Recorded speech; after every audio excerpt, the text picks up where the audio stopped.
In today's video, I will walk you through how to add coins to favorites on WhiteBIT. Adding coins to your favorites on WhiteBIT is a great way to keep track of the cryptocurrencies you monitor most often. Instead of searching through the full list of markets every time, you can create a personalized favorites list for faster access. Once you're on the home screen, click the Markets tab on the top navigation menu. Browse through the list or use the search bar to find the cryptocurrency you want to add to your favorites. You can search by the coin's name or its ticker symbol to quickly narrow down the results.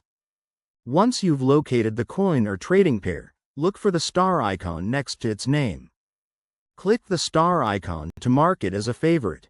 The star will become highlighted, indicating that the coin has been successfully added to your favorites list. You can repeat this process for any other coins or trading pairs you'd like to monitor regularly. There is no need to limit yourself to just one, so feel free to build a favorites list that matches your trading interests. To view your favorite coins, tap or click the Star tab. The list will now display only the coins and trading pairs you've marked as favorites, making them much easier to access. Using the favorites feature can save time, especially if you trade the same assets regularly or like to monitor several markets throughout the day. It helps keep your most important cryptocurrencies organized and easy to find. And that's how to add coins to favorites on WhiteBIT.